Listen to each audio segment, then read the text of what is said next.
music that we've stolen off a royalty-free website that probably gave whoever's our producer's computer 16 viruses means it's time for the Florida Man and Friends podcast. It's another episode. This week, joined by Oklahoma State assistant coach Erik Pastrana, somebody that's near and dear to my heart. We go back quite a long ways, E. I mean, at K-State together, God knows what year that was, you know? Yeah, man. I don't even know if we want to share that publicly, how far back that was. So it just involved Michael Beasley. That was the first year that I was there. So here's a question, then, and let's get right into this.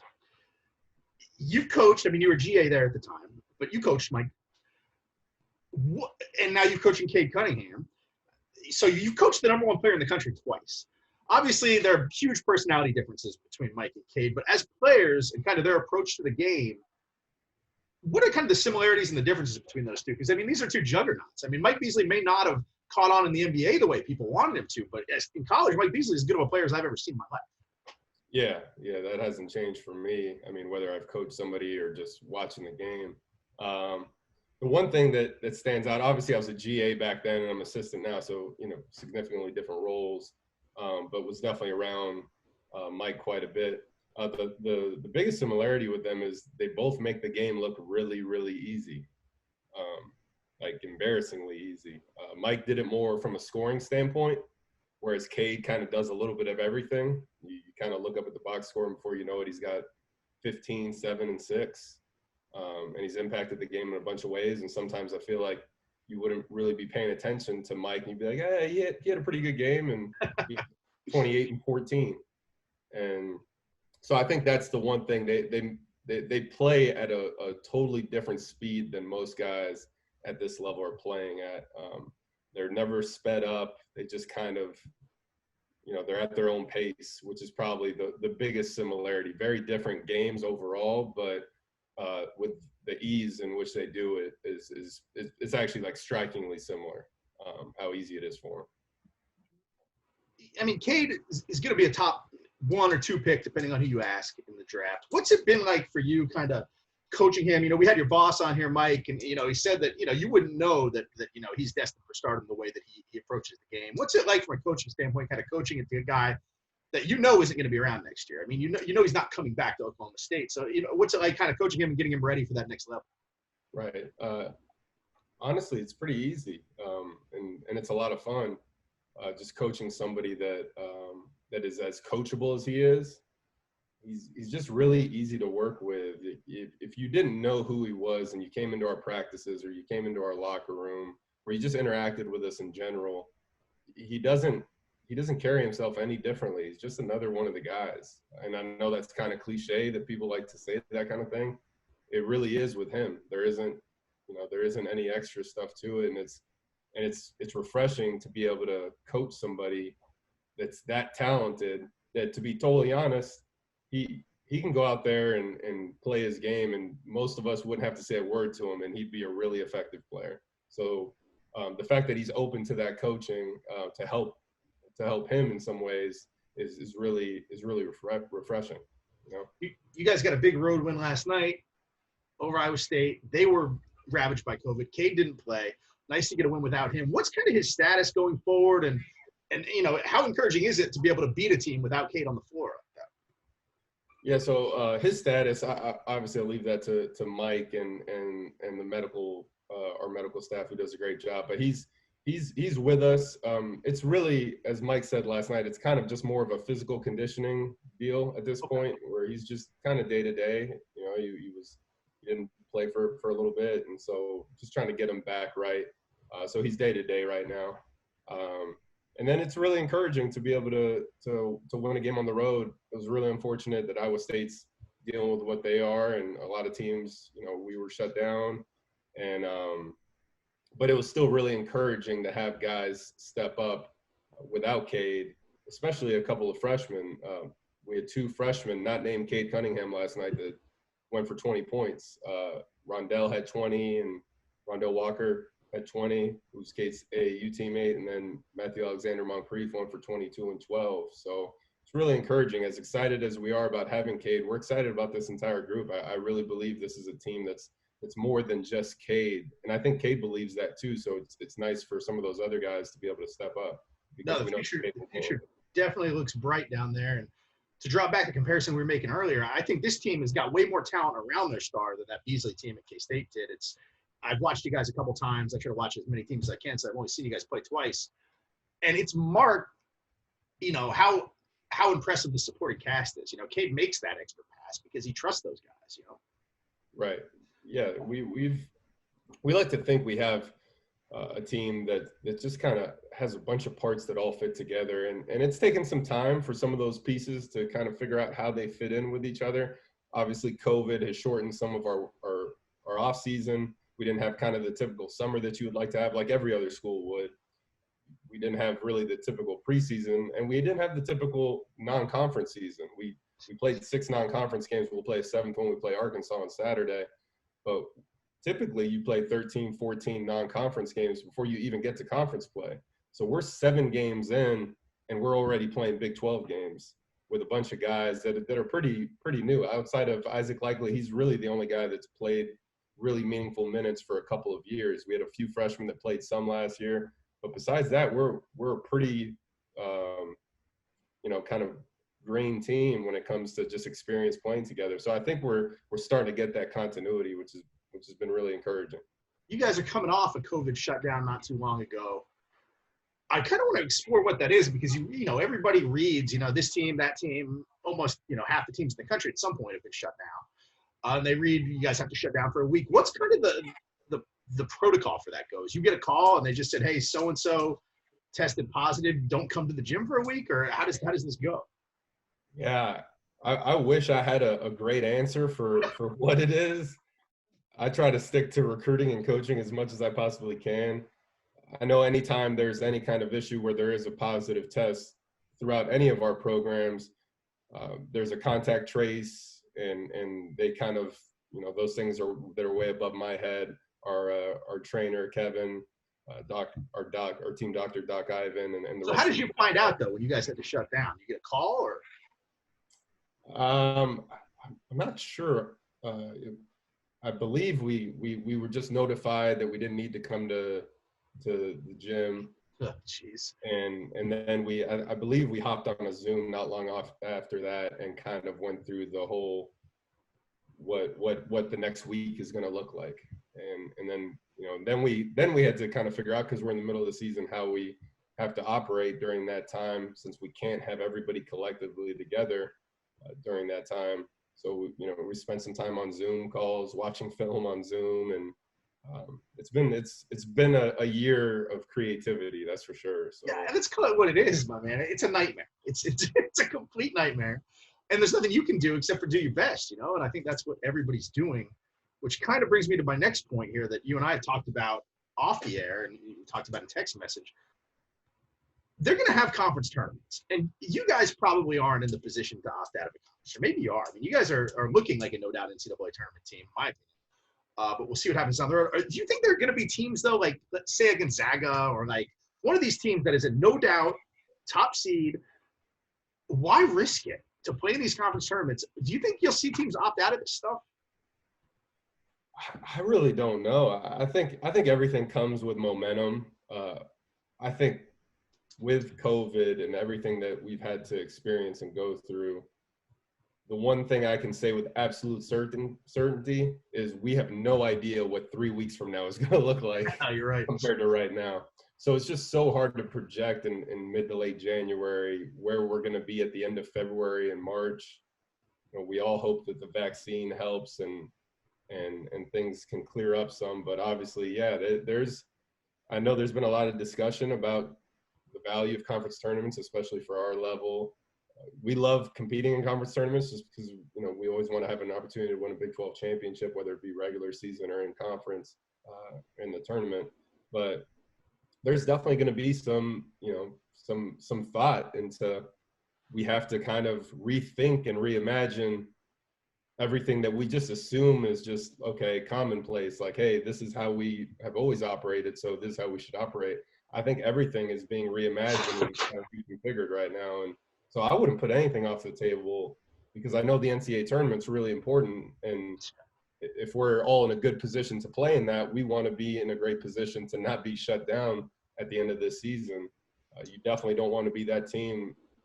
I would hate and be sick God, for can you any imagine? team that battles through this entire season and it has the resume and found a way with their guys, and then because of maybe a couple positives, all of a sudden they can't play in the NCAA tournament. I'd be sick for them. So hopefully there's a plan that's put together that we can eliminate that from happening. I hope. I don't think they should play him.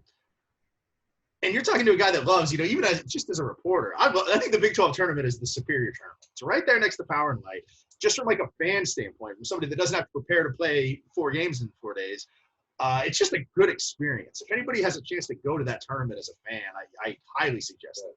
No, it's awesome. It's crazy because that's when things shut down last year for us. Is we beat Iowa State on a buzzer beater on that opening night, and then the very next day we're getting ready to play Kansas, and we have breakfast and we're getting ready to go through the scout, and we just found out that everything was shut down. And yeah, the Kansas City Big 12 tournament, from my experience as a GA K-State, and even now, it's a great location. It's a great city.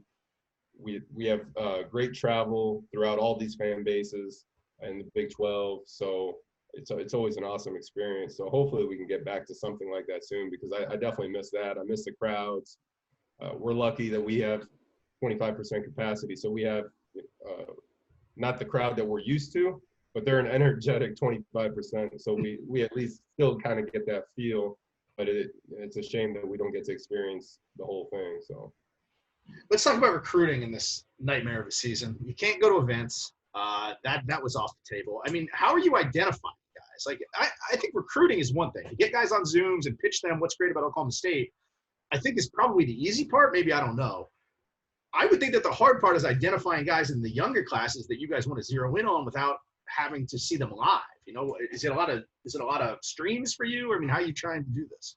Yeah, it's a lot of streams. It's a lot of trust with the relationships, to be totally honest, whether it be with coaches, AAU programs, high school coaches, different evaluators. Obviously, I've texted with you quite a bit anytime you've been at events, just picking different people's brains on guys, because I think Mike spoke to this maybe with when you talked to him.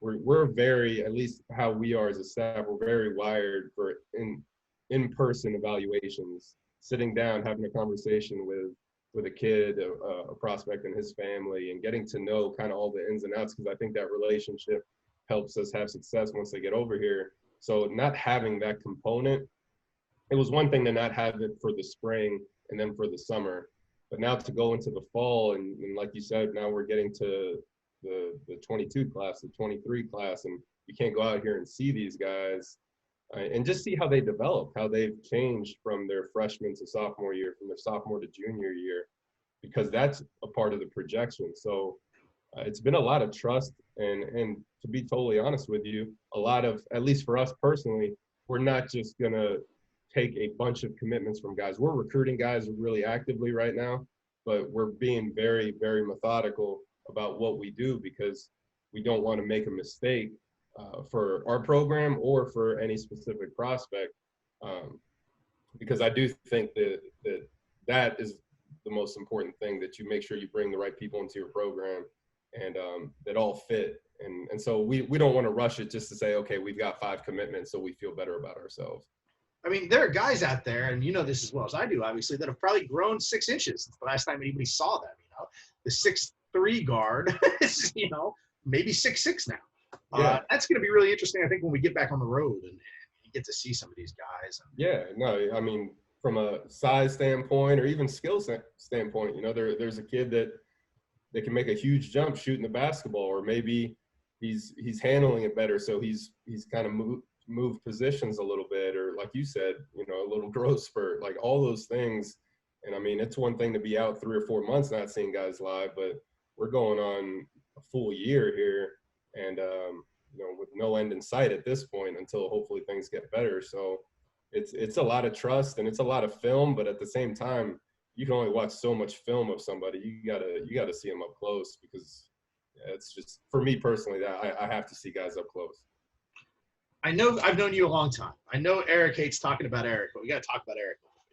You've been all over the place. You're about as seasoned as an assistant coach as there is. In my opinion, I think you should be in line to be a head coach somewhere very soon. What have you kind of learned from all these dudes you've coached under? You know, you've won everywhere. You've coached under Frank Martin. You've been very successful with him. You coached under Brad Underwood, who's very successful. You guys had all that success at Stephen A. Austin. And now under Mike, you guys are having success and looking like an NCAA tournament team. What have you kind of taken from those three guys you've gotten to coach under? Is there one specific thing that you've picked off of the three? Man, I've taken something from everybody that I've worked for. And I think that's the one. I've made a lot of stops, and I wouldn't change my path in any way. As frustrating as sometimes it's been, where I've literally moved 4 straight times. And I know, I remember. Yeah, it's one. I'm a professional mover now. Like that's not even an issue. I can pack boxes with the best of them and get my stuff shipped, no problem.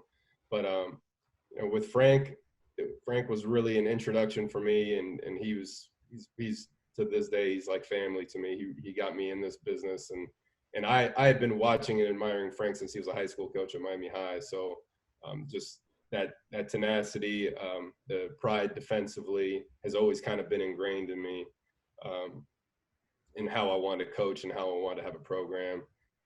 But you know, Brad Underwood, Mike, Steve Forbes, I coached under at Northwest Florida for a year. Dusty May, he's doing a really good job at Florida Atlantic.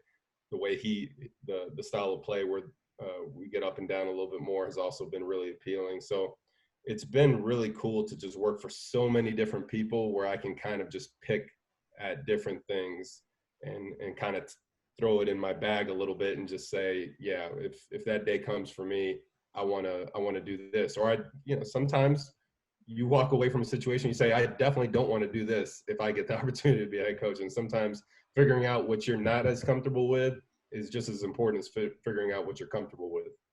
So all those experiences I wouldn't change for anything. Well, I miss having you around here, man. What do you miss most about Miami, and why is it me? Because this is the next question. Man, Miami's just, well, one, I have a lot of family down there in South Florida. You're born here, right? Yeah. Yeah, I was born in Miami and grew up in Miami and West Palm Beach. So obviously, anytime I can get back down there to visit family, it's a great feeling. But I just love the diversity of Miami. I know that's like a really generic answer, but I know you experience this. You never know what you're going to see on any given day in Miami, and it's for some people it's a little jarring, but for me it's Miami. Miami's its own place and its own kind of little world down there. It is so hard to explain to somebody who has never lived here. I'm not talking about never been here. Like, you can come here as a tourist, and that's one thing. Yeah. Unless you've lived here, I tell people stories, back home, whether it be in Kansas and New York, about the city, and they're like, and I love telling this one. I'll tell it right now. And I know I've told you this before when we were just hanging out or whatever, is like the second week I moved down here, I tried to get my driver's license, and they told me that I had a hold from when I lived in Arizona, speaking about being a professional mover, where I had like a ticket and they couldn't give me a new license, and I had to take an 8-hour driving school. So I'm like, shit. So I email my bosses, and I'm like, I got to take off a day because I got to take this driving school to get my Florida driver's license. And I find a place online. We go into Little Havana, not too far from where you were born, really. I go in there. I go up the stairs, and there's a lady behind the counter, and I'm like, I'm here for the driving school. And she's like, yeah, you just give me $75 and you don't tell anybody about this place. And I'm like, that's it? Handed my $75 over, and that was that. Yeah. Miami's a special place. There's a lot of angles down there, and it's prepared me for a lot of the things that I experienced past there. But it's different. It's one of a kind. And when you tell people how different it is, I don't think they can quite quantify it until you go down there and spend some time. As much as I enjoyed my time there, I've enjoyed time in places like Stillwater and Manhattan. And that kind of goes along with all the different experiences I got from a coaching standpoint. Probably the coolest thing about coaching is just being able to kind of immerse yourself in different communities with different people and interact and kind of get their different experiences, which has been really cool between Stillwater, Manhattan, Nacogdoches, Texas. Destin, Florida, essentially Northwest Florida, Daytona Beach, Miami, like all those places, if you threw them all like in a hat, like those are all very, very different places. So I've been to all of them except for Nacogdoches. I don't even know if I can find it on a map. Yeah, Nacogdoches, I'm not sure I could either. I think Mike told you this story about how when he took the assistant job at Stephen F. Austin, him and his wife Jenny were under the impression that they were moving to Austin, Texas, and they were like pumped. So like Mike had to backtrack once he told her they were moving to Austin. That no, we're not moving to Austin. It's actually not even close to Austin. So, but even that was an awesome community, man. That was an awesome experience, and I wouldn't change any of them for anything. And I've built great relationships and friendships that have kind of endured to this day at all those places. I mean, you know, speaking about you, I mean, we met at K-State, and we've stayed friends. We had that year where I was at FIU and you were down there, so I got to hang out with you and watch some UFC fights. And speaking of, you see Connor? Yeah, man, that was pretty jarring. I got to shout out one of our players, Isaac Likely, who's our unquestioned leader. He was hurt by that one because he's a big time Conor McGregor fan, and you know, but I think that's the cool thing about UFC, man. Like you can get caught. It kind of feels like the Big 12 sometimes. Like you can get caught any given day, no matter how good you are. You know, you got to bring it every day, and I still think he'll come back and respond. Yeah, they're definitely going to have another fight. I bet you there's people at the place where we used to watch him fight. You know, it was like all of Miami's Irish community found that place. I bet they were crushed. That was a jarring loss for me. I kind of like my heart kind of fell into my stomach when I saw that too, just because I enjoy, you know, watching McGregor. I enjoy a lot of those guys fighting, but you know, when that happens, man, you're kind of just shocked by it a little bit. Let's get into two more things and I'll get you out of here. The two things that I ask every coach I've ever had on this podcast. The first one is the NCAA rule you'd change. If it was the NCAA was the Erik Pastrana league, and you could change literally anything, and you can shoot multiple ones here if you want. What are you switching up? Man, there's probably a few that it's actually probably easier when like I'm on the road recruiting where I'm thinking of like, why do we have to do this or why do we do this? But from a recruiting standpoint, I wish we had a little bit more time to spend with, not necessarily on their visits here, but I wish they'd kind of loosen maybe, and I understand why a lot of the rules are in place. I wish some of the rules would be loosened when it comes to spending time with kids and their families off campus in their communities. Sure. Where it's not, you know, it's not, you have to be a certain age and it has to be during a certain time. Because I think if you're trying to really build a relationship with families and prospects and really get to know them,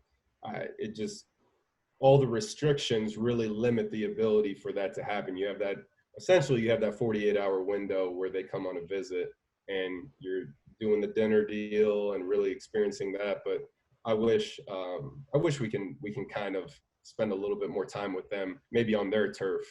Yeah, it seems maybe more meaningful for them, and especially a prospect's parents, I think, to have you in their community, right? I mean, yeah. I think if I had a son that was playing basketball, I'd kind of want to see how you interacted with people around me. Yeah, and it's tough too, because I understand, because it becomes a slippery slope if you have some of those rules in place. But it's, you know, just the personable person in me that wants to get to know families and stuff. Like if I'm at an AAU game and, you know, you can't interact with the parents, you can't even, you know, you can't really acknowledge them at all. It's so awkward. And it's just awkward, you know, because you've been trying to build a relationship with them throughout the weeks and months leading up to seeing their son at this event, and then you just can't even acknowledge their existence, which I understand why the rule's in place, because if it's not, then you're going to have 20 coaches all trying to watch the game. But, you know, I just wish that there were more avenues for us to build a better relationship, because I think if us as coaches built better relationships and we had the avenues to do it, I don't know. You probably still see a lot of transfers. I don't know if you see as many as we are seeing now, just because I think a lot of that's, you know, partly on relationships. And the last one is, let's tell a recruiting story here. Is there a star out there that you feel like you almost got, whether it be at Oklahoma State or Stephen F. or at K-State or South Carolina or anywhere, and he got away at the end? Man,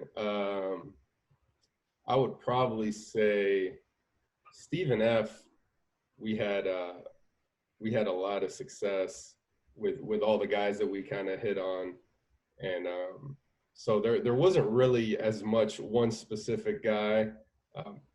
It was more the fact that the few guys that we actually did miss on, just because we were in this weird we were kind of rolling a little. Obviously, we were rolling a lot. Yeah. But we were trying to take that thing to another level where our first classes have been really relationship driven.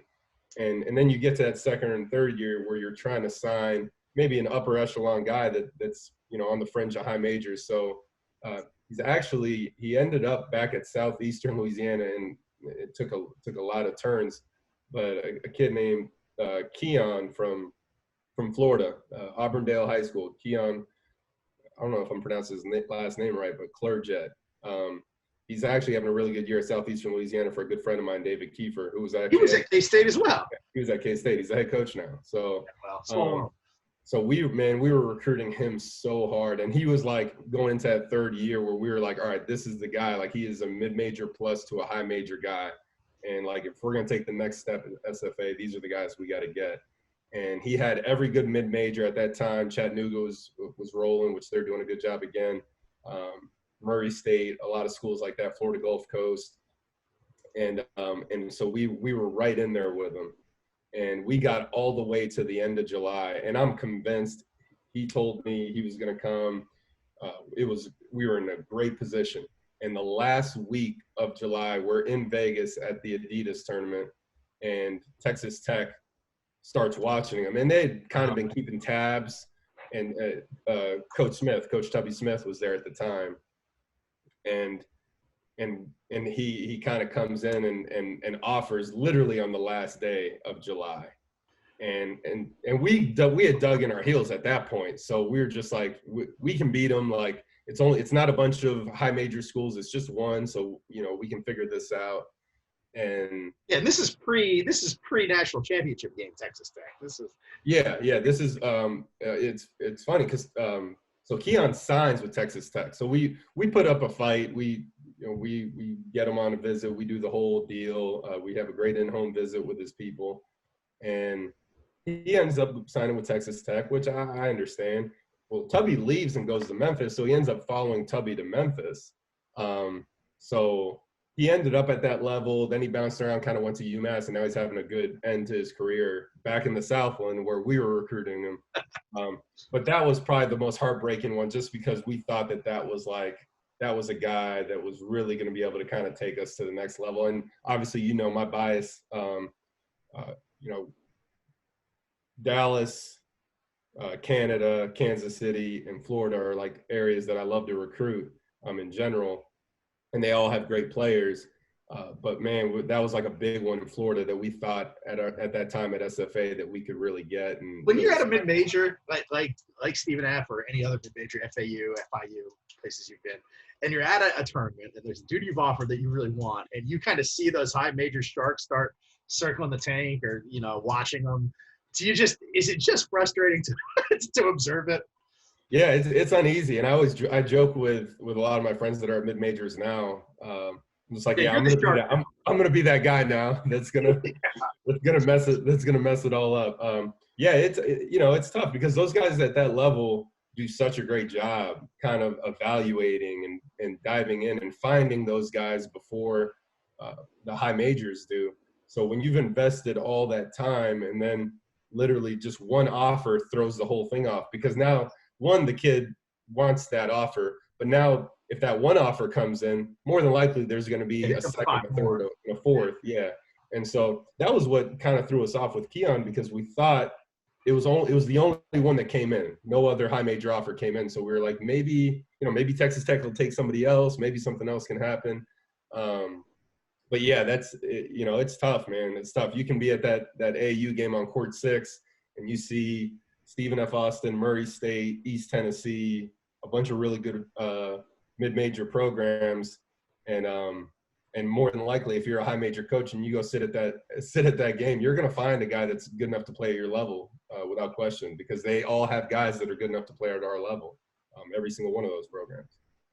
Well, man, I'm looking forward to seeing you, hopefully this summer. Hopefully before, next time you're back here or something. But let's get that vaccine in our arms and let's get back to it. And I'm looking forward to seeing you, man. I miss you. For sure, man. Yeah, I'm looking forward to seeing you. I'm glad you made the switch over to indoors with air conditioning. Look, I get to wear my sneakers now. Yeah. So it'll be fun, man. I'm looking forward to just seeing guys and being able to kind of see you out there working. And it's going to be, it'll be like a lot of things. I think when hopefully things get semi back to normal, I think we'll all appreciate that a lot more. Like, I think we all as coaches would dread the July period at times where you were on the road for 20 days. And I'm not sure that it's ever going to be that way again, but I think we're all dying to get back out there and get on the road for a good AAU tournament and sit there and watch games from 8 a.m. to 10 p.m. All righty. That's Erik Pastrana of Oklahoma State. A man I think should be a head coach in the near future. We'll see if I'm right.